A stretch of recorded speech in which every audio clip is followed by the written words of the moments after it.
Abrimos la santa palabra de Dios en el nombre del Padre, del Hijo y del Espíritu Santo en el libro que estamos estudiando, en el libro de los jueces, en el capítulo 13 del libro de los jueces. Y dice así, es el himno que se repite en todo el libro de los jueces. Los israelitas volvieron a hacer lo que era desagradable al Señor. Y Yahvé los dejó merced de los filisteos durante 40 años. Esa va a ser la constante en todo el libro de los jueces. Y fíjense que mucho se repite el número 40. El número 40 se repite. El número 40 en hebreo tiene la misma raíz de la palabra agua. Y aunque no haga ninguna conexión, en el agua es donde comenzó la vida. El Espíritu Santo flotaba sobre las aguas. ¿Y qué es lo que hacía el Espíritu Santo sobre las aguas? Creaba y santificaba. Por eso siempre el número 40 en la Biblia está ligado a cuando Dios está haciendo algo o está creando algo. Siempre que aparece el número 40 es que Dios está creando o haciendo algo. 40 años caminó por el desierto. ¿Qué estaba haciendo Dios? Creando el pueblo de Israel. Y 40 días tuvo Moisés arriba del monte Sinaí. Dios estaba creando el Estado, la nación de Israel en las leyes de Moisés. 40 días tuvo Jesús en el desierto. Jesús estuvo creando su ministerio mesiánico. 40 días entre la ascensión y la venida del Espíritu Santo. Dios tuvo la iglesia orando para la formación de la iglesia. Siempre 40 quiere decir, y vemos 40 años, hizo lo que desagraba a Yahvé. ¿Qué es lo que quiere decir? Que Israel dentro de sí estaba creando su propia destrucción, su propia maldad. Estábamos explicando hoy en el programa del Domingo de Radio Paz, y vemos que como la iglesia presenta el tema del mal y en el bien en el mundo. El catecismo dice en el tema del mal y el bien en el mundo, que para entender el mal tenemos primero que conocer el bien. O sea, todo el mundo estudiaría el mal partiendo del demonio del mal, ¿no? La iglesia dice que no, que nosotros tenemos que entender el mal conociendo el bien. Tú tienes que partir de conocer el bien, porque ¿qué cosa es el mal? El mal es ausencia de bien. Todo nace bueno. Satanás, ¿cómo nació? Bueno. O sea, ¿qué cosa es el mal? El mal es ausencia de bien. Y si tú estudias el mal por el mal, nunca lo vas a entender. Por eso los ateos nunca entienden el mal, porque al no conocer a Dios, que es el bien, no pueden comprender el mal. Y por eso no comprenden por qué hay mal en el mundo, porque no parten del conocimiento de quién, del bien, de la bondad de Dios. Y eso es lo que estamos viendo, que en esta, y ya estoy yo como el Padre Francesco, estoy diciendo que lo que es malo no es bueno, lo que es bueno que parece bueno se convierte en malo cuando tú lo miras desde el bueno. Pero cuando vemos esto, que 40 años Israel está haciendo lo malo, al mismo tiempo que Israel está haciendo lo malo estos 40 años, ¿qué está haciendo Dios dentro de Israel? Creando lo bueno. ¿Creando qué cosa? El arrepentimiento del pueblo de Israel. Tú ves cómo hay que entender las cosas desde el punto de vista del Espíritu.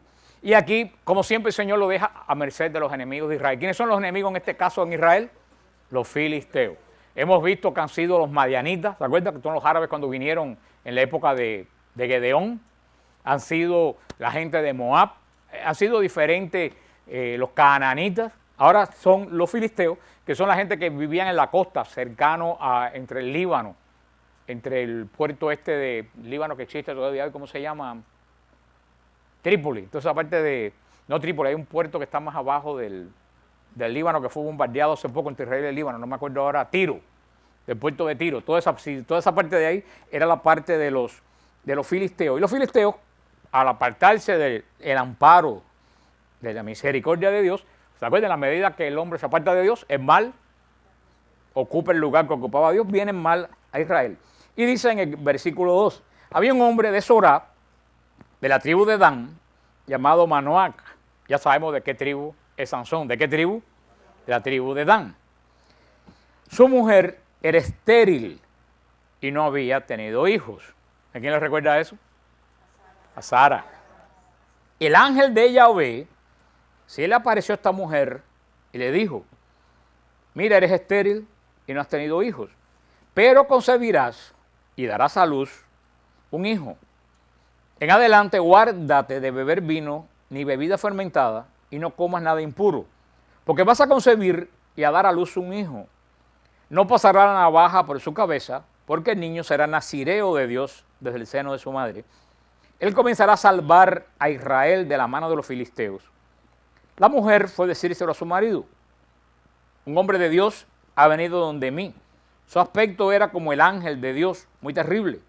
No le he preguntado de dónde venía, ni él me ha manifestado su nombre. Pero me ha dicho, vas a concebir y dar a luz un hijo. En adelante no bebas vino ni bebida fermentada y no comas nada impuro, porque el niño será nazireo de Dios desde el seno de su madre hasta el día de su muerte. Que el Señor añada bendición a su santa palabra. Ahora quitamos la vista de la Biblia y no sigan leyendo lo que nadie les ha dicho que sigan leyendo y ponen la vista en mí para poder explicar esto. Pues vemos aquí hay montones de elementos.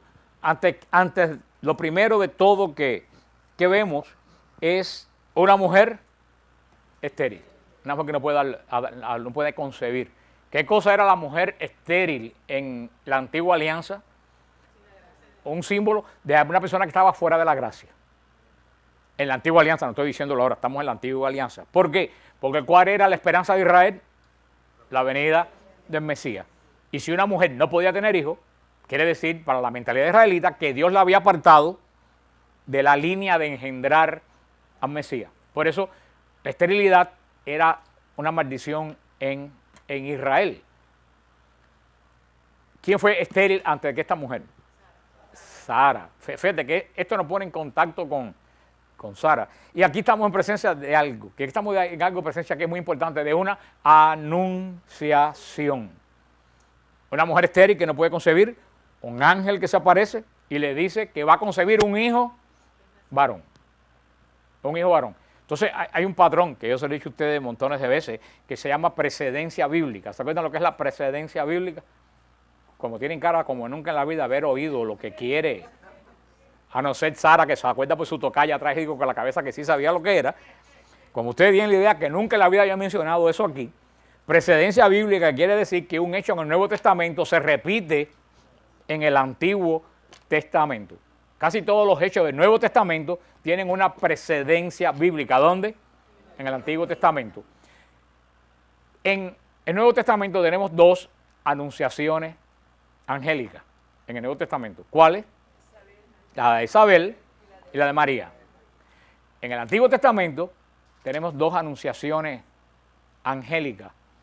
La de Sara y la de Sansón. Estas dos son precedencia bíblica de las otras dos. ¿Por qué le digo a mi sombría qué característica? Mujer que no puede tener hijo, un ángel se aparece y nace un hijo único varón. Y lo que tenemos que tener claro es que todas las anunciaciones bíblicas de ángeles son de hijos varones y único hijo, sin hermano. Primogénito y unigénito, porque una cosa es primogénito, otra cosa es unigénito. Primogénito puede ser haber más, unigénito que no es más ninguno. Todas las anunciaciones angélicas en el Antiguo Testamento, hasta San Juan el Bautista, son anunciaciones de hijos únicos. Eso apunta que la última anunciación angélica, que es a María, también tiene que haber sido por precedencia bíblica de ¿qué? De un hijo único. O sea, la anunciación de María y Jesús como hijo único, que es lo que ella tiene, precedencia bíblica en tres anunciaciones. La de Sara, la de Sansón y la de Isabel. ¿Ustedes entienden esto? Para que vayan aprendiendo. Ya saben que Jesús no puede tener hermanos porque la precedencia bíblica siempre ha sido cuando hay anunciación, mujer que sale en estado, porque un ángel le anuncia, siempre es ¿de qué? Hijo único.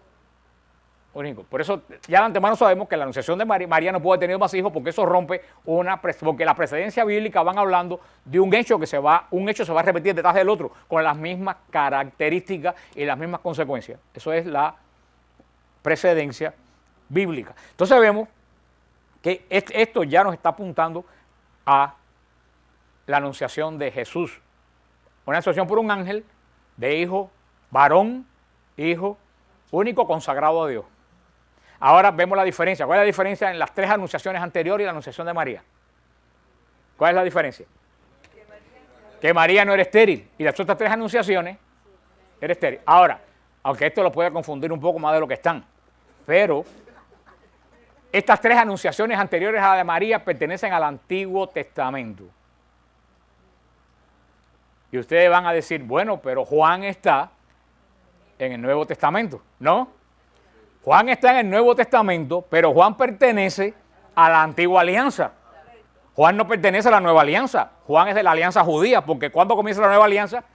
Cuando Cristo muere y ya Juan se había muerto 3 años antes. Luego entonces la anunciación también de Sara, de Isabel, es de la Antigua, aunque no es del Antiguo Testamento, es de la Antigua Alianza.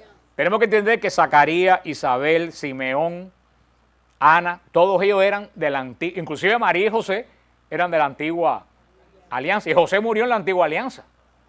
María es la nueva que muere en la Nueva Alianza. Por eso las 3 anunciaciones de la Antigua Alianza son de hijos varones, todo anunciado por ángel. Con la diferencia que María es virgen y las otras 3, ¿qué es lo que quiere decir? Que la antigua ley es estéril. ¿Entienden qué es lo que anuncia eso? La antigua ley era estéril. ¿Por qué la antigua ley era estéril? La antigua ley no podía engendrar hijos de Dios, porque no tenían la gracia, estaban en pecado original todavía. Por eso la antigua alianza es tan estéril. Sus oraciones, sus cultos son estériles porque no tienen el Espíritu Santo. En el caso de María no es estéril, es virgen, que es la característica de la iglesia, que no es la mujer que no puede tener hijos, sino la mujer que solamente se consagra a la obra de Dios. Esa es la diferencia. María virgen, las otras estéril. Por eso cuando Isabel se encuentra con María, se dice que es el encuentro del Antiguo Testamento con el Nuevo. Isabel estéril, engendrada por la gracia de Dios, el Antiguo Testamento. María virgen, engendrada por la gracia de Dios, el Nuevo Testamento. ¿Ustedes entienden eso? Eso ya de eso nos viene hablando desde los primeros libros de la Biblia. Fíjate que las palabras del ángel a esta señora, que no sabemos el nombre, se parecen mucho a las palabras del ángel a María. Cuando se le dice, mira, eres estéril, no has tenido hijos, pero concebirás y darás a luz un hijo.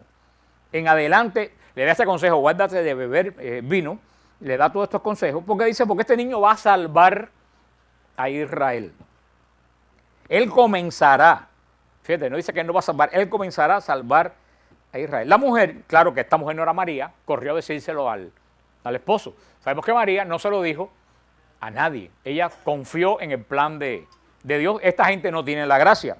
Le dijo que vino un hombre de Dios, ha venido donde mí, su aspecto era como el del ángel de Dios, muy terrible. Para no se sigan confundiendo con los ángeles. Los ángeles son niñitos con alitas aquí en la cabeza, son niños gorditos. No dice aquí que el aspecto del ángel era hermoso, que dice cómo era el aspecto del ángel. Terrible, impresionante, que te sobrecoge. Los ángeles son impresionantes. Todas las apariciones de ángeles han impresionado a la gente que lo han visto. Son apariciones terribles, pero no terribles en el sentido de miedo, de terror, sino en el sentido de sobrecogedor. Hay un salmo que dice la casa de Dios es terrible, pero no esta casa de Dios no es terrible porque dé miedo, sino que la casa de Dios es terrible porque sobrecoge el poder de Dios. Y me ha manifestado, le he preguntado, no le he preguntado ni de dónde venía, ni él me ha manifestado su nombre. Eso es muy importante. Ella no le preguntó de dónde venía y el ángel no le dijo su nombre. Nadie tiene derecho de ponerle nombre a un ángel, porque los ángeles tienen nombre ya. Y sabemos que los ángeles tienen nombre. ¿Por qué sabemos que los ángeles tienen nombre? Porque conocemos el nombre de 3. Miguel, Rafael y Gabriel. Pero entonces los ángeles tienen nombre. Si esta mujer es muy sabia, no le preguntó nombre y él no me lo reveló, no se lo dijo. Si Dios no te dice el nombre de un ángel, tú no tienes ninguna necesidad de ponerle nombre, porque el nombre que tú le estás poniendo no vale la pena. Porque si ahora estoy en un mall y me quitan Andresito, ¿qué voy a hacer yo? No voy a contestar porque yo no me llamo así. Eso pasa con el ángel. Con el ángel, si tú le pones un nombre, ese no es su nombre, él no es un perro que tú le pones el nombre. Él es una criatura de Dios como tú que tiene su nombre. Si no se te ha revelado, como en este caso, tú no tienes por qué preguntarlo, porque es un misterio. Solamente Dios revela el nombre del ángel cuando el ángel tiene que hacer algo. Eso como dice una persona el otro día. No, porque Dios me reveló que el nombre de mi ángel es Corazón. Yo dije, yo creo que a ti te lo reveló Corín Tellado, porque yo no creo que ningún ángel tenga un nombre tan ridículo. Todos los ángeles de los nombres terminan en él. ¿Por qué todos los nombres de los ángeles terminan en él? Porque él quiere decir Dios, ¿no? Él quiere decir Dios. Siempre quiere decir palabra de Dios, mensajero de Dios, salud de Dios.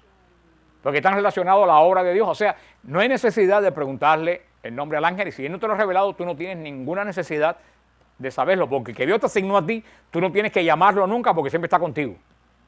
Y como siempre está contigo, tú no tienes que llamarlo, tú no tienes necesidad de saber su nombre. Esta mujer no le preguntó y que fue muy clara en decir, y él no me lo dijo.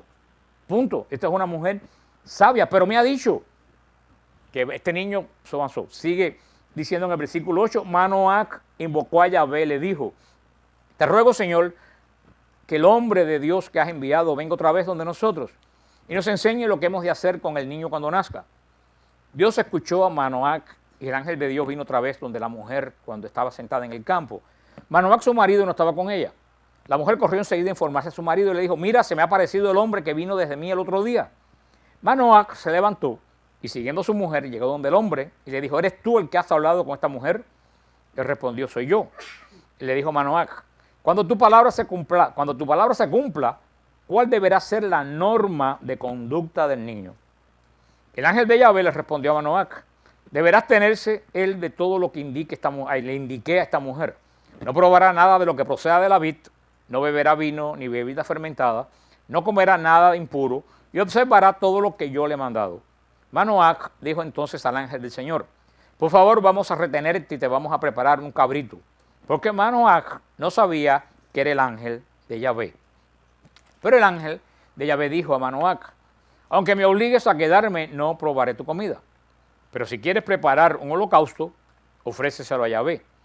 Manoach dijo entonces al ángel de Yahvé, ¿cuál es tu nombre? Para que cuando se cumpla tu palabra te podamos honrar.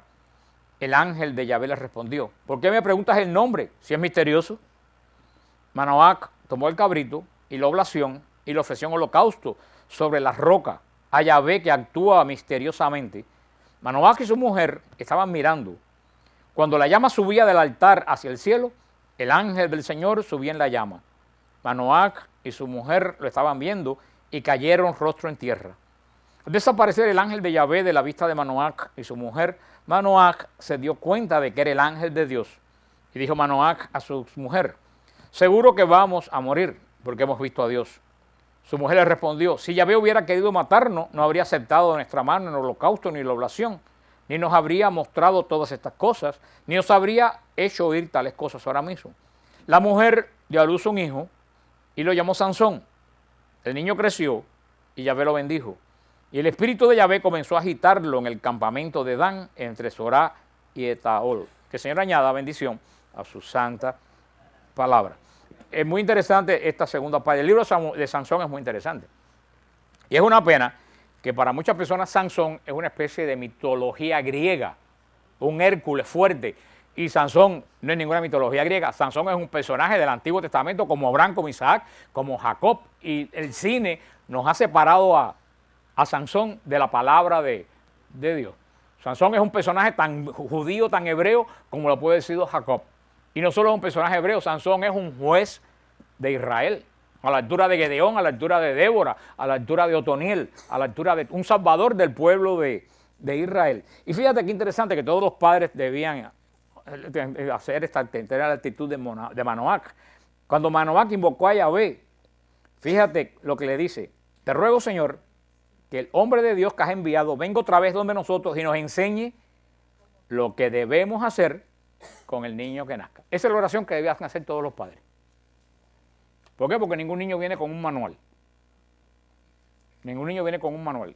Cada padre y cada niño es diferente del otro. Cada padre tiene que aprender cómo criar a cada hijo que nazca. Yo creo que nadie hace, ningún padre católico, casi ninguno hará esto, pero todos los padres debían orar al Señor. Cuando la madre está esperando un niño, Libre, tú que empiezas a tener como 7 o 8, debían orar al Señor. Lo primero que tienen que hacer es, Señor, enséñame cómo voy a educar a este niño. Yo creo que si los padres desde el principio pusieran a Dios en el plan del niño que viene, en más de poner listas de regalos en tal y más cual lugar, que no está mal puesto, pero antes que poner esa parte, ocuparse de la parte espiritual, yo creo que sería mejor la vida de la familia. O sea, cuando vean a alguien que está esperando a un niño que sea cristiano, díganle, tú lo primero que tienes que hacer es orar pidiéndole al Señor que te diga, que te indique cómo educar, qué debemos hacer cuando el niño nazca. Dice, Dios escuchó a Manoach.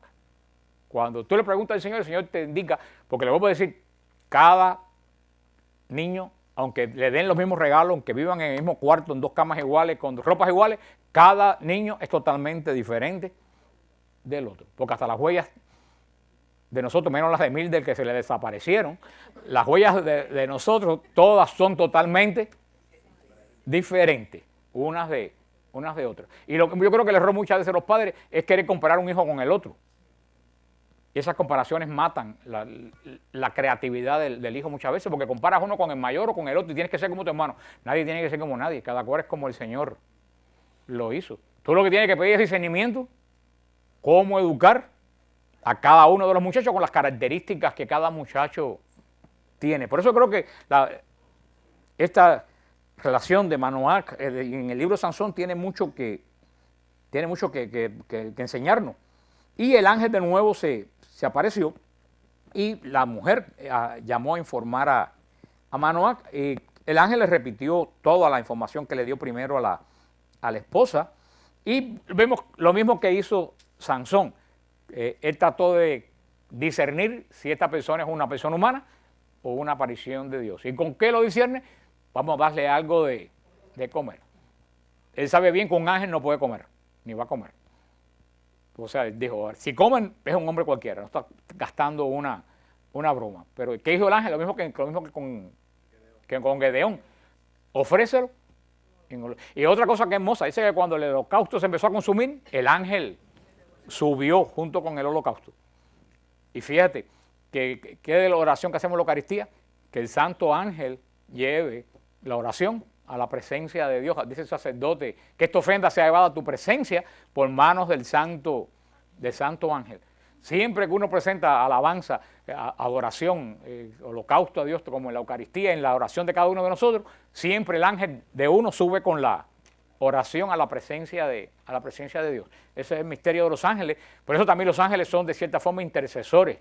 También los ángeles son intercesores, porque llevan nuestra oración al trono de Dios. Y yo veo hermoso esto, cuando el holocausto subió, cuando todo se entregó a Dios, el ángel subió junto con el holocausto al cielo. Y Manoah se dio cuenta que era el ángel de Yahvé. Y vemos que dio a luz al hijo y lo llamó Sansón. Sabemos desde el comienzo que Sansón era ¿qué cosa? Nazireo. Era nazireo. Como todos se tienen que haber olvidado que cosa es un nazireo, está en el libro, no. Porque hay dos cosas, hay una cosa que es nazareno y una cosa es nazireo. Son dos cosas totalmente diferentes. Nazareno es el habitante de Nazaret. Nazireo es el consagrado a Dios.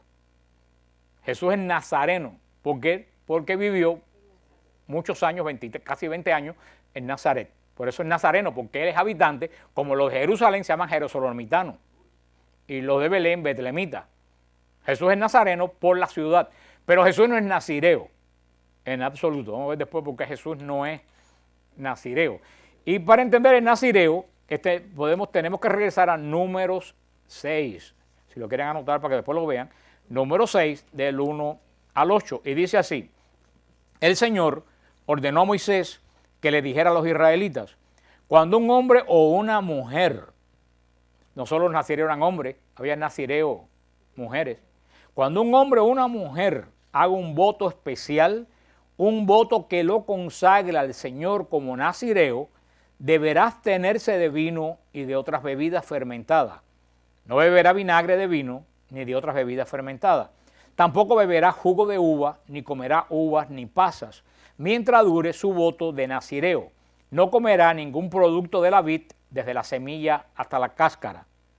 Mientras dure el tiempo de su consagración al Señor, es decir, mientras dure su voto de nazireo, tampoco se cortará el cabello, sino que se lo dejará crecer y se mantendrá santo.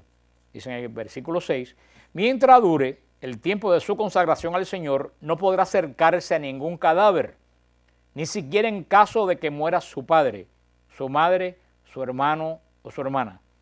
No deberá hacerse ritualmente impuro a causa de ellos, porque lleva sobre la cabeza el símbolo de su consagración al Señor.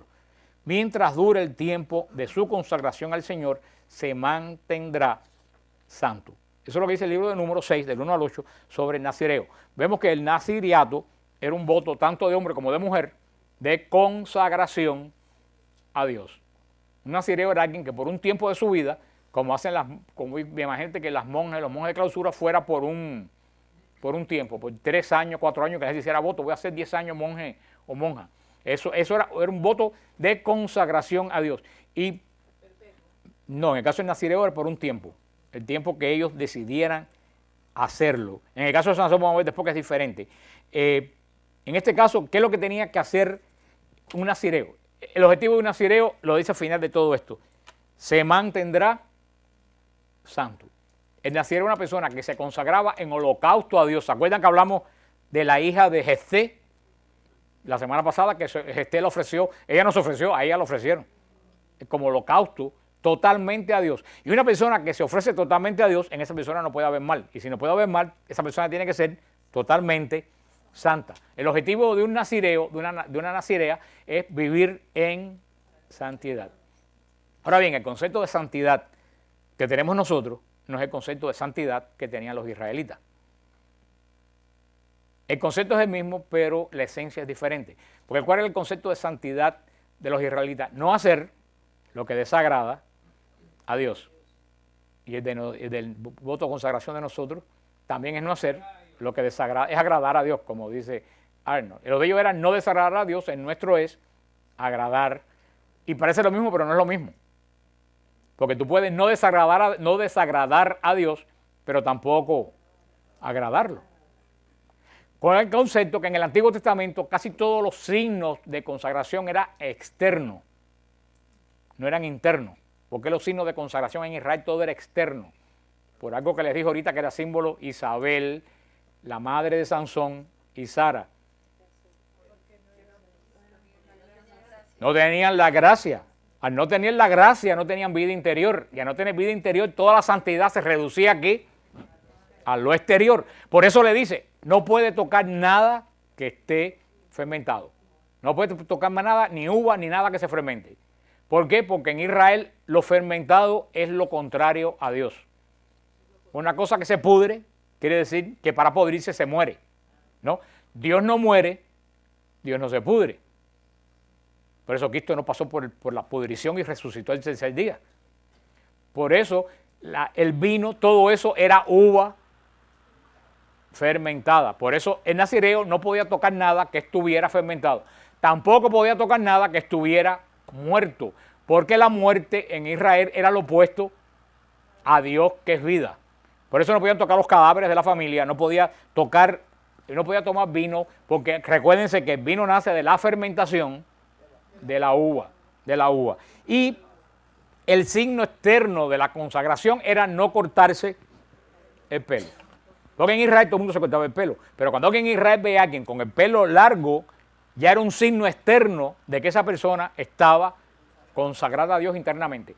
¿Por qué? Porque no solo basta, en la antigua alianza y en esta no solo basta consagrarse a Dios. Hay que saber a los demás que esa persona está consagrada a Dios, porque esa consagración interna tuya a Dios tiene que ser un signo para el exterior, para que la gente vea que hay gente que se consagran a Dios. Y por eso que la iglesia toda la vida ha exigido el hábito a los consagrados y consagradas a Dios. Porque si el hábito no hace un monje, lo cual es cierto, por lo menos lo identifica. Y yo les garantizo a ustedes que una persona con hábito se mide más lo que dice y lo que hace que una persona sin hábito. Y el demonio sabe muy bien cuando quitó los hábitos de la iglesia católica, que fue lo que introdujo en la iglesia católica. Porque toda la vida los consagrados tienen un signo externo. En Israel era dejarse el pelo largo. En la iglesia el signo de consagración de sacerdotal antiguamente, al contrario, no era dejarse el pelo largo, era cortarse el pelo, porque en un momento que todo en la Edad Media y todos esos siglos, que la gente andaba con los pelos largos, dejarse el pelo largo no era signo de nada. Entonces la iglesia le cortaba el pelo a los sacerdotes aquí. ¿Por qué le cortaba el pelo aquí? Porque ahí es donde le iban a echar el aceite de la unción. Para que el aceite de la unción no cayera en el pelo y se quedara en el pelo, para que el aceite de la unción cayera en la piel, le cortaban el pelo a los sacerdotes. Y después, ese lugar donde cayó el aceite, nunca se lo volvían a dejar crecer el pelo. Para acordarse siempre de que ellos eran ungidos de Dios. Por supuesto, se desapareció de la iglesia como tantos signos, y sabes de lo que hemos dicho continuamente, cuando se quitan los signos, se pierde el camino. Los signos indican un camino. Como he dicho millones de veces, los signos en la iglesia no había que quitarlos. Los signos en la iglesia había que explicarlos, no quitarlos. Pero por eso es la misma consagración, aunque de forma diferente. Pero los consagrados tienen que hacerse resaltar. Y vamos a ver el caso de Sansón. Cuando Sansón dejó de parecer un consagrado, ¿qué perdió? Su consagración. No perdió su consagración. ¿Para qué Sansón fue consagrado? Para defender a Israel, y por eso tenía la fuerza que tenía. Cuando él dejó de parecer consagrado, perdió la fuerza de defender a Israel porque perdió su consagración. Porque tú eres lo que tú pareces. No me vengan con otro cuento. Y eso es lo que está pasando hoy en día mucha gente. Muchos de nuestros consagrados han perdido la figura de consagrado. Y al perder la figura de consagrado, han perdido la consagración y para lo que fueron consagrados. Tan sencillo como eso. Fíjate que lo dice aquí, el nazireo es uno que está apartado. ¿Apartado para quién? Para Dios. Por eso actúa diferente. Porque si una persona actúa diferente, que el sinvergüenza que está en la esquina, ¿en qué se diferencia de que no está consagrado? De nada. Ahí vuelven los problemas a la iglesia, cuando todos los consagrados quisieron parecerse a los no consagrados. ¿Y en qué terminó el asunto? Que los no consagrados sí terminaron actuando exactamente igual a los no consagrados. No sé si ustedes entenderán lo que yo les quiero decir. Todo el problema de la iglesia, todo esto es un plan muy bien elaborado, no es esto casualidad, todo esto es un plan muy bien elaborado poco a poco para quitar la apariencia de consagración, porque quitando la apariencia de consagración se quita la personalidad esa de que yo soy apartado a Dios, consagrado a Dios. Que vamos a ver que eso es lo que le pasó a Sansón, exactamente. Y desde el comienzo, ¿por qué sabemos que, lo que le iba a decir, el nombre de hebreo de Nazareo, lo que está diciendo ahora, viene de la misma raíz que la palabra separado? O sea, nazireo quiere decir en hebreo, la palabra nazireo quiere decir la misma raíz. Recuerden que las raíces hebreas indican qué es lo que va a decir la palabra. Cuando se dice nazireo, es una persona separada, una persona apartada. En Israel era apartado de todo lo que lo podía, ¿qué cosa? Contaminar. ¿Ustedes entienden? El nazireo, el consagrado, era apartado de todo lo que lo podía contaminar. En los últimos años de la iglesia, ¿qué ha pasado?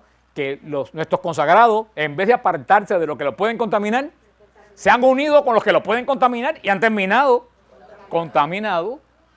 Y eso se aplica a los sacerdotes, a las religiosas y a todos los que estamos aquí, por juntarnos con gente que te pueden contaminar. Porque tú tienes que ir al mundo a predicarle el evangelio, por supuesto. Pero tú tienes que ir al mundo a predicarle el evangelio, ¿tú sabes cómo? Como los gatos. ¿Ustedes han visto los gatos caminando por el fango? ¿Nunca han visto un gato caminando por el fango? Miren un gato caminando por el fango.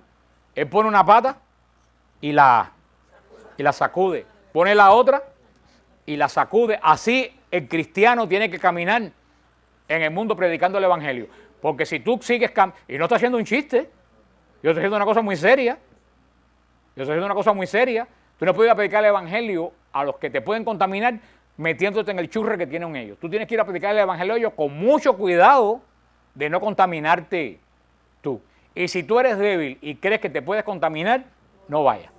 Manda a otro, que el Señor mande a otro. Dile, Señor, yo no sirvo. No. Si tú eres un borracho, tú no puedes ir a predicar a una cantina. No estoy hablando en serio, yo no estoy haciendo un chiste. Yo estoy hablando muy en serio. Un alcohólico no puede ir a predicar a una cantina, aunque tenga la mejor intención del mundo, porque va a terminar contaminado. Una persona que tiene atracción al sexo desbocado no puede irse a un lugar donde hay mujeres semidesnudas a predicar la palabra de Dios.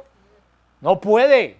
Por muy buena intención que tenga, terminas contaminado.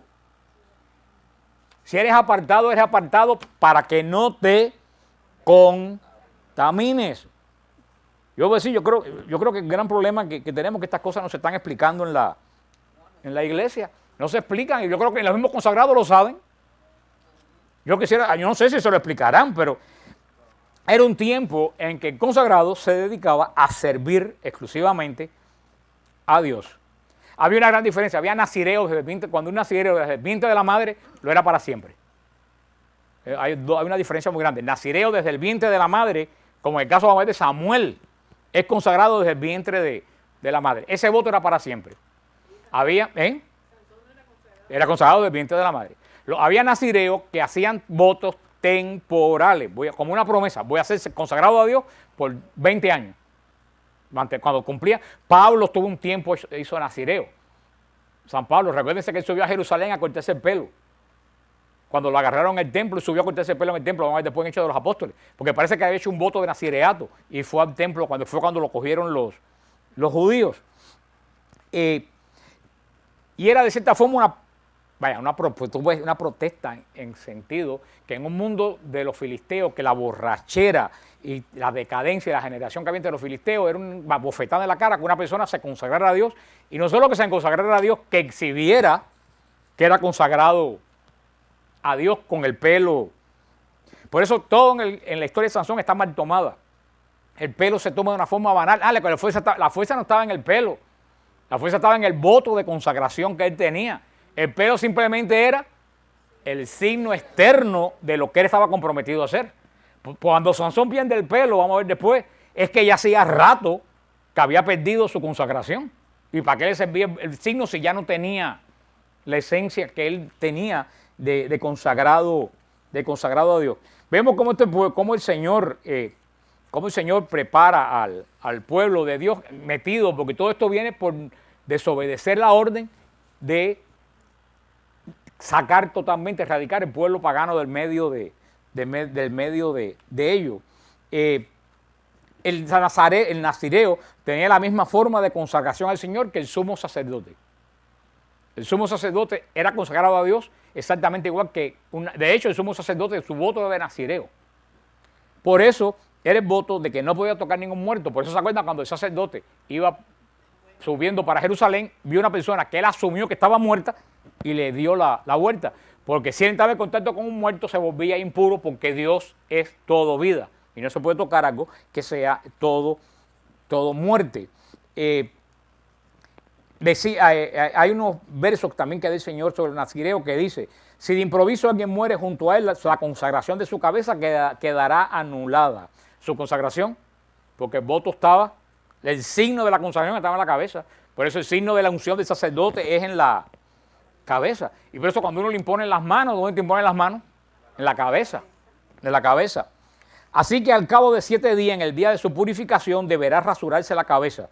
Al 8º día llevará 2 palomas, 2 tórtolas, y se le entregará al sacerdote en la tienda de la reunión. Y se ofrecerá a una de ellas como sacrificio expiatorio y otra como holocausto, como ofrenda a Dios. O sea que el Señor estipula una forma de cómo un nazireo se puede contaminar y cómo un nazareo vuelve a emprender su voto a Dios. Como le dije, el pelo no se podía cortar, tenía que dejarse lo que sea, fuera hombre o mujer. Entonces la gente sabía qué tiempo llevaba de consagrado según el largo que tuviera el pelo. Una persona con un pelo muy largo quiere decir que llevaba mucho tiempo de consagrado a Dios. Un pelo corto quiere decir que estaba comenzando su voto de nazireo. Dice, en el verso 18 al 21 el número dice: luego a la entrada de la tienda de reunión, el nazireo se rapará la cabeza, tomará el cabello que consagró y lo echará al fuego que arde bajo el sacrificio de comunión. Una vez que el nazireo se haya rapado la cabeza, el sacerdote tomará del canastillo un pan sin levadura y una oblea sin levadura, más la pierna cocida del carnero, y la pondrá todo en mano del nazireo. Después de lo cual, lo mecerá todo ante el Señor como una ofrenda. Todo esto es santo y pertenece al sacerdote, lo mismo que el pecho mecido y el muslo ofrecido. Finalizado este rito, el nazireo podrá beber vino. Esta ley se aplicará al nazireo que haga un voto. O sea, vemos que esto es cuando ya el nazireo termina su consagración. Se le corta el pelo y mira tú qué interesante que se hace. Se echa al fuego del sacrificio de comunión. ¿Se acuerdan? El sacrificio de comunión es cuando único se ofrecía a Dios y la gente comía una parte y el sacerdote comía la otra, y simbolizaba la unión del pueblo de Dios en alabanza a Dios. Y se presentaba pan sin levadura y una oblea. ¿Qué cosa es la oblea? Algo igual que una hostia que tenemos hoy en día, una cosa redonda como una hostia de pan sin levadura. O sea que había todo un ritual todo un tiempo de preparación y todo un tiempo de terminar el voto de nazireo. En el Antiguo Testamento sabemos, como le dije, por lo menos 2 personas que fueron nazireos de por vida. Sansón y vamos a ver Samuel. Vamos a ver la semana que viene, vamos a ver Sansón, como todos los jueces de Israel, tiene muchas enseñanzas buenas y cometió muchos errores. Vamos a ver que al final de su vida él arregló el error y terminó el voto como el Señor se lo había ordenado. Pero vamos a ver el error de Sansón como consagrado, como nazireo, el error de Sansón, cuánto dolor y cuánta muerte y cuánta confusión causó al pueblo de Dios. Porque si el error de cualquiera de nosotros causa dolor al pueblo de Dios, el error de un consagrado causa doble problema y dolor al pueblo de Dios. Nada de lo que nos estemos viendo hoy en día no se ha dejado de vivir en el Antiguo Testamento. Y también para todos nosotros, a mí nunca se me olvida una vez que una persona que el hijo estaba metido en satanismo, en una serie de cosas, y de muchacho, gracias a Dios, se salió del satanismo y la familia vino a conocer a Cristo, una familia que sirve al Señor, canta en el coro de su iglesia, trabajan en la iglesia, pero ese señor, cuando oramos por el hijo, él me dijo después de los días, si a mí me hubieran explicado esto que yo sé ahora, cuánto dolor se hubiera evitado en mi familia.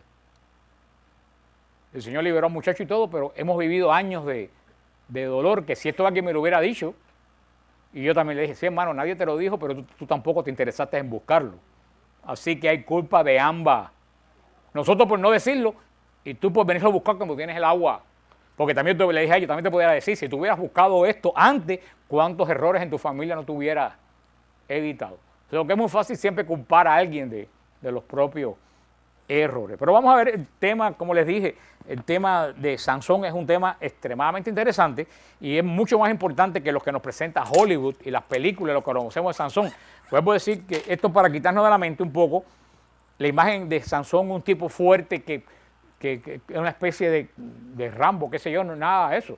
Sansón es un personaje de Dios, un personaje de la Escritura, una figura de la Escritura, y más que eso es un juez de Israel, es un líder de Israel con un mensaje muy profundo en las Sagradas Escrituras. Yo les aseguro que el 90% de los católicos no conocen esto. Tienen a Sansón como un tipo que tenía fuerza y le cortaron el pelo y perdió la... O sea, es lo que yo decía el otro día, hermano, tenemos el pueblo con estos católicos es un pueblo demasiado banal. Banal quiere decir demasiado hueco, demasiado superficial, solamente se queda en la superficie.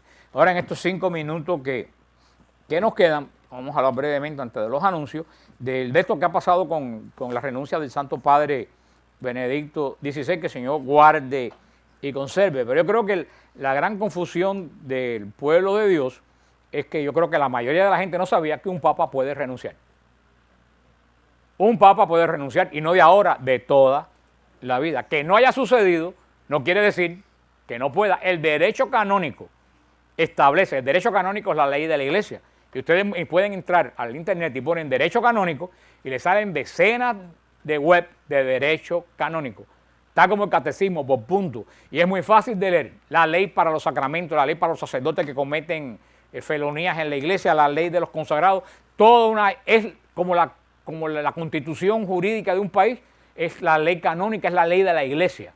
Entonces es muy interesante, antes los laicos no conocían el derecho canónico, yo cada rato me hacen preguntas en EWTN y tengo que entrar al derecho canónico. Y quiero decirle que es súper interesante leer el derecho canónico. Tú aprendes cantidad de lo que se puede y lo que no se puede hacer en el derecho canónico.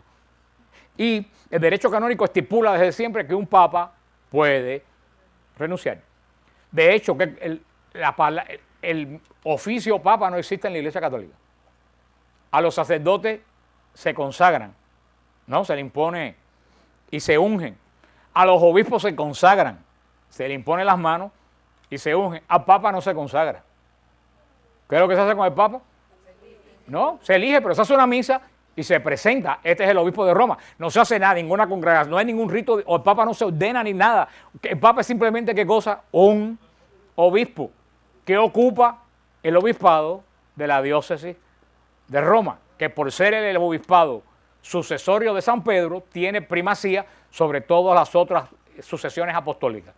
Pero el Papa es sencillamente un obispo como el de aquí, como el de Tallahassee, como el de Buenos Aires, como el de Cartagena. Es un obispo. El ministerio de él es de orden. ¿Por qué? Porque él ocupa el obispado, que ¿de quién es? Del apóstol Pedro.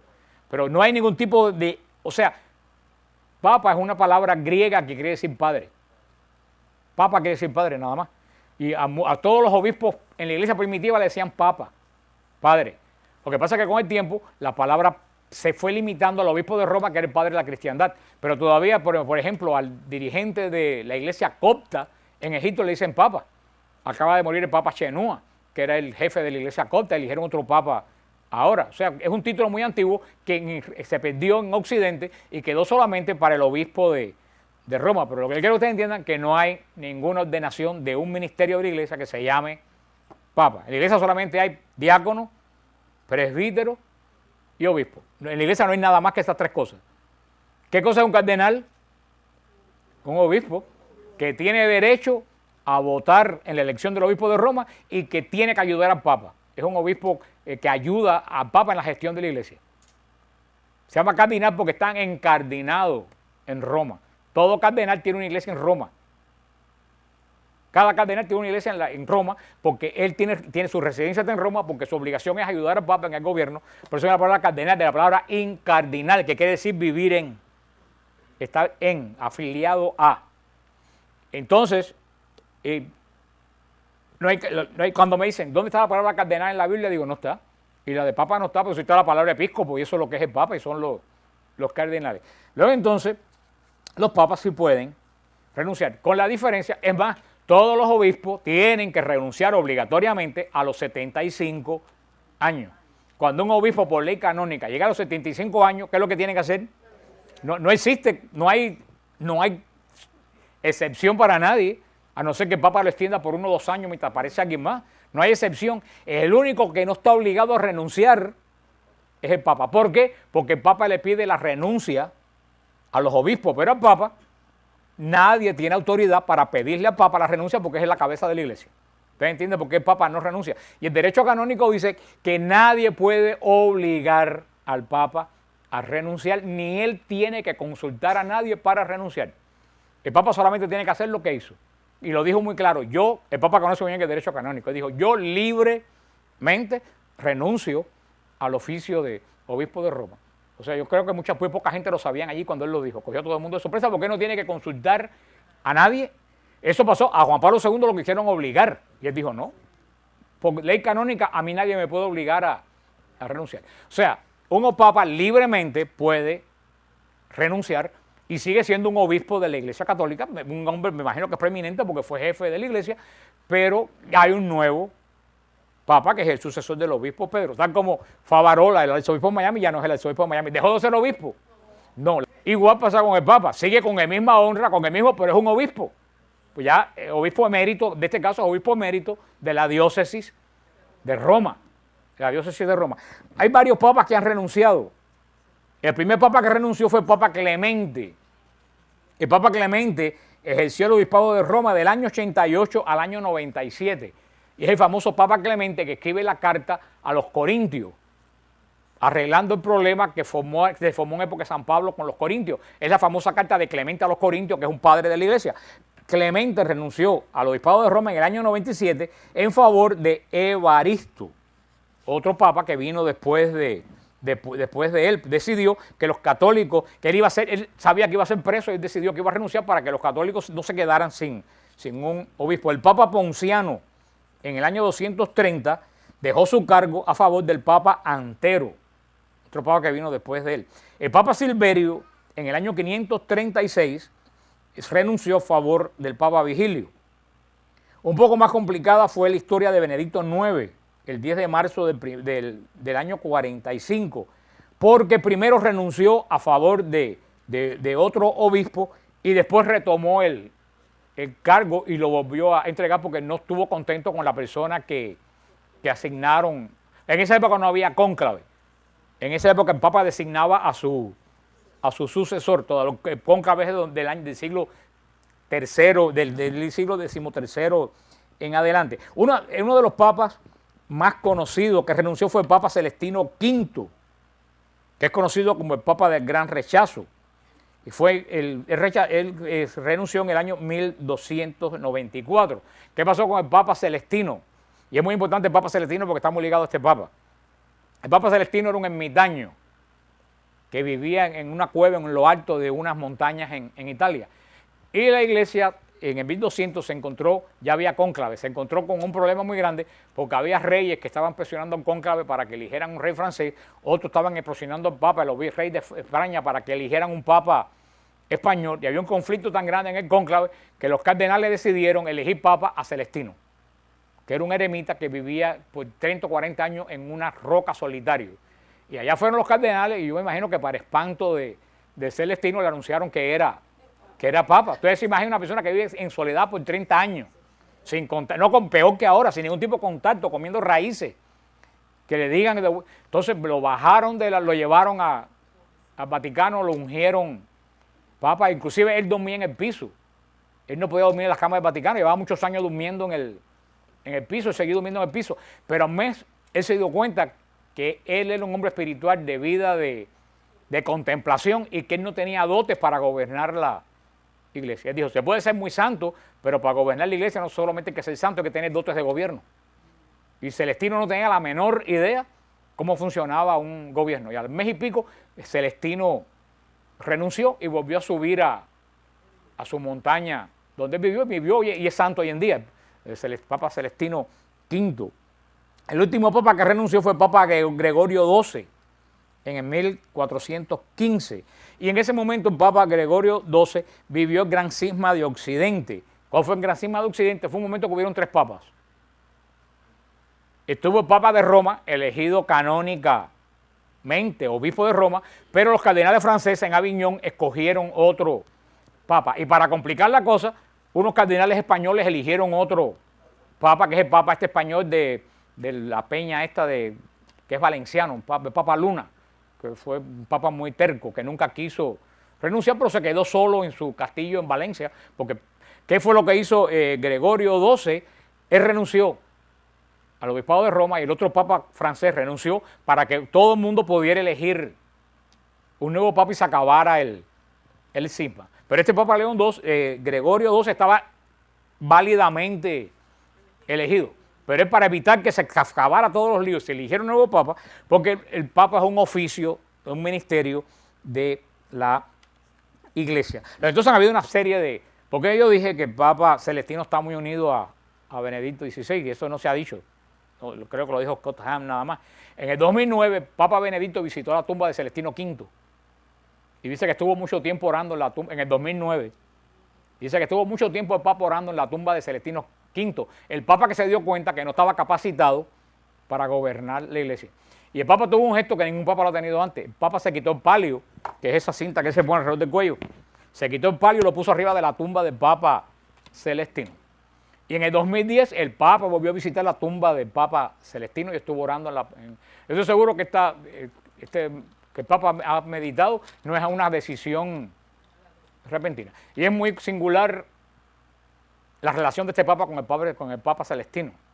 Porque el Papa Celestino era un hombre muy bueno, era un hombre de vida, de contemplación, de una vida espiritual intensa, de dones, pero no tenía el don de gobernar y renunció.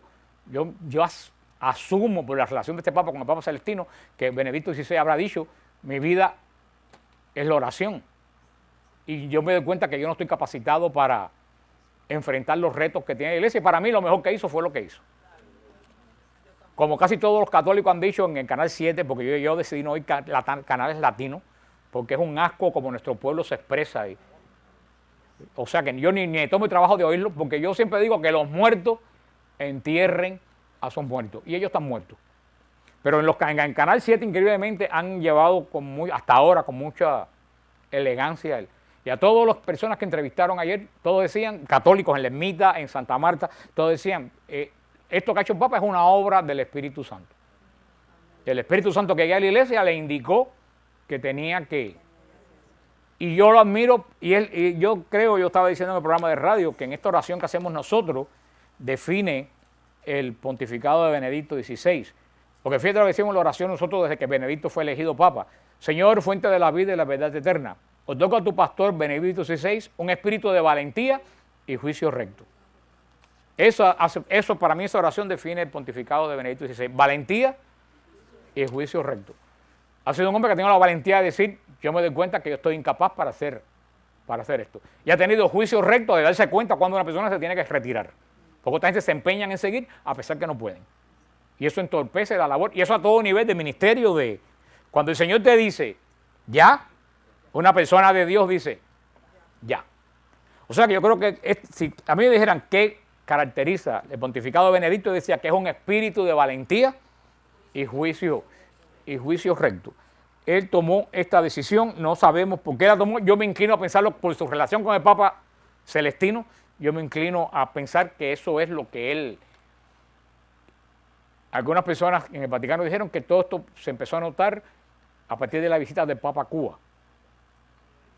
Y todos los que vimos la visita del Papa a Cuba, que tenemos un poco de don espiritual, nos dimos cuenta que el Papa en Cuba estaba muy extraño. El Papa en Cuba tenía una tristeza.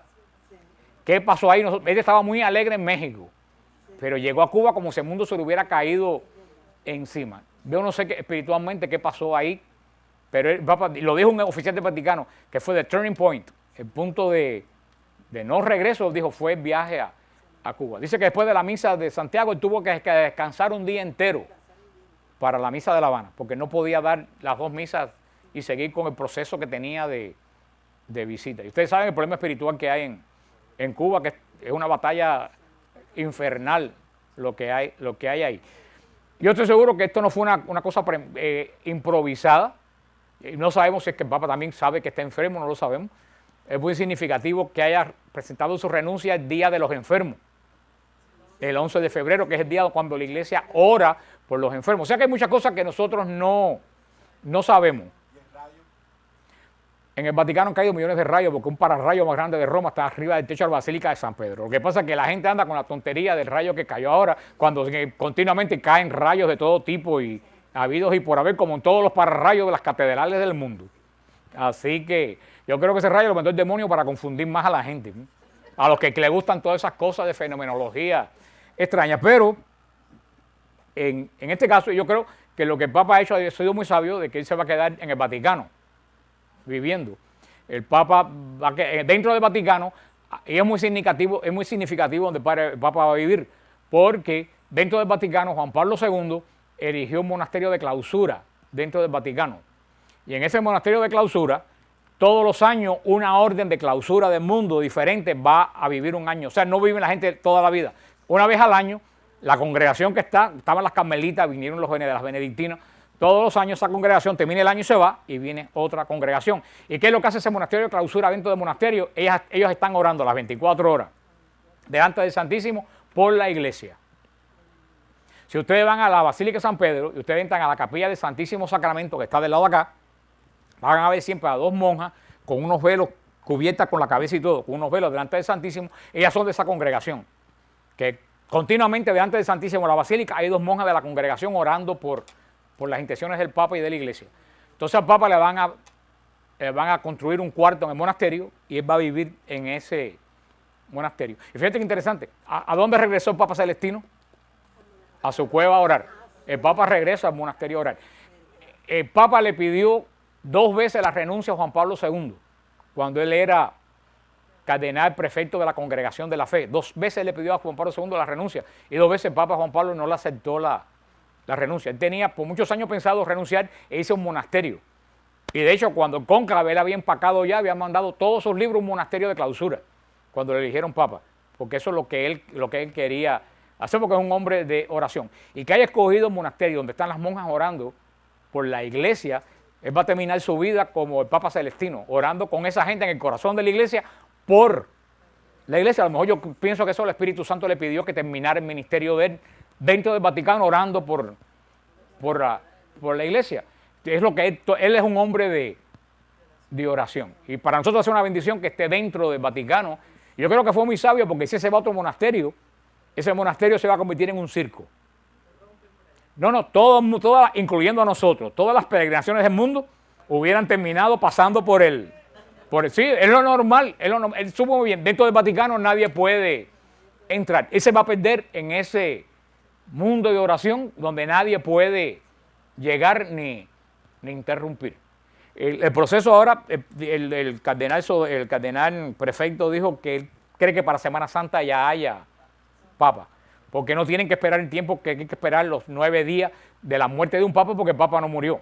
Entonces no hay que esperar el tiempo para el cónclave, o sea que se cree que a principios de marzo ya va a ser el cónclave para la elección del nuevo obispo de Roma. También estaban diciendo que el médico le prohibió al papa que viajara más, que no por el problema de la salud no podía viajar más, por eso él nunca ha ido a Ciudad de México, porque está muy alta para la salud de él. Y yo me imagino que también él pensaría que en una jornada mundial de la juventud que viene, que se espera más de 5 millones de jóvenes, una jornada de la mundial de la juventud sin la presencia del Papa no es una jornada mundial de la juventud, porque la jornada mundial de la juventud es reunirse junto al Papa. Así que yo creo que todo esto pesaría sobre la decisión de Santo Padre. Entonces en este tiempo que hay de tanta confusión fuera de la iglesia, porque el verdadero cristiano no debería estar confundido ni atemorizado, porque esto es una obra del Espíritu Santo. Creo que debíamos orar por este Papa, por las intenciones de este Papa, unirnos. Yo creo que en este Papa, ahora cuando esté en el monasterio, vamos a tener un intercesor vivo. Yo creo que podemos pedir la intercesión, porque por la comunión de los santos nosotros podemos pedir la oración que el Papa está haciendo en el monasterio de ahora en adelante. Porque si, Señor, yo pongo mi oración en las manos de Benedicto para que te la presente. O sea, tenemos que seguir orando por el Papa y tenemos que orar por el nuevo Papa. Yo estoy seguro que el Señor permitió que Benedicto XVI tuviera estos años en la iglesia, porque Benedicto XVI vino a terminar de cierta forma la obra de Juan Pablo II. Todo el mundo sabe que Benedicto era el sucesor del deseo de Juan Pablo II, porque de hecho quien escribieron las últimas grandes encíclicas, como el Dominus y eso, fue Benedicto XVI, fue quien le escribió. Quien conocía el corazón de Juan Pablo II y lo que quería para la iglesia era Benedicto. Yo creo que él tuvo este tiempo tratando de instituir lo que Juan Pablo II no pudo terminar. Ahora tenemos que orar por el que venga nuevo, porque lo que le cae en las manos no es nada muy fácil. No sabemos quién es, no hay nadie que se destaque, como Benedicto, que todo el mundo se destacaba desde el cónclave, pero cuando se eligió Juan Pablo II no había nadie que se destacara, y nadie conocía a Juan Pablo II, y el Espíritu Santo lo sacó de donde nadie se lo imaginaba. Y estamos seguros que el Espíritu Santo sacará otro Papa donde nadie se lo imagine. Y como estamos asistidos por el Espíritu Santo y tenemos la promesa de que las puertas del infierno no prevalecerán, no tenemos que preocuparnos por ese asunto, solamente orar, mantenernos firmes y explicarle a los vanos y a los de cabeza hueca, explicarle todas estas. Como me dice una muchacha hoy que supuestamente no va a la iglesia pero es católica. No, mi Papa es Juan Pablo II. Le dije, pues tú debes estar muerta hace 10 años, le dije yo. Porque Juan Pablo II terminó su ministerio hace 10 años. O sea, eso lo hace una persona seguidora de hombre. Mi Papa no es ni Juan XXIII, ni Juan Pablo II, ni Benedicto XVI. Mi Papa es el que esté en este momento guiando a la iglesia, porque yo no sigo a Papa, yo sigo a Jesucristo.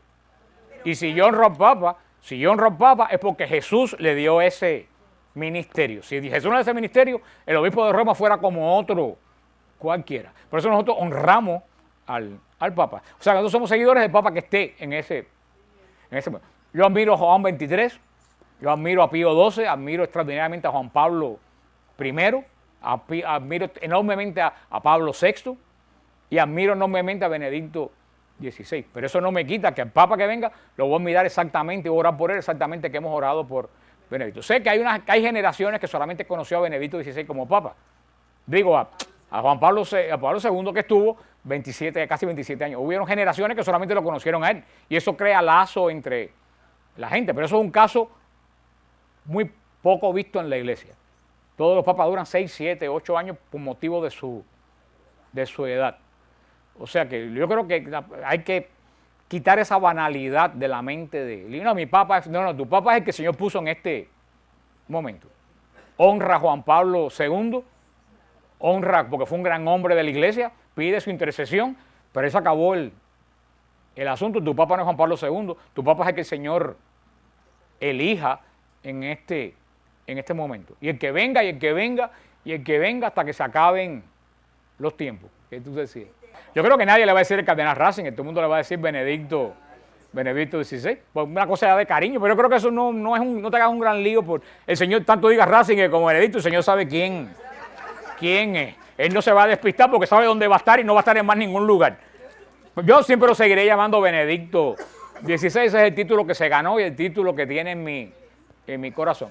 Y evidentemente yo sí lo voy a extrañar mucho, porque yo he admirado enormemente a este Papa que el mundo no lo ha conocido. Es como Cristo, como dice Cristo, vine a los míos y los míos no me conocieron. Un tremendo teólogo, un tremendo filósofo, un tremendo intelectual, un hombre de oración, un gran catequista, un hombre de una talla intelectual. El otro día dijo Sean Hannity en Fox, que es uno de los grandes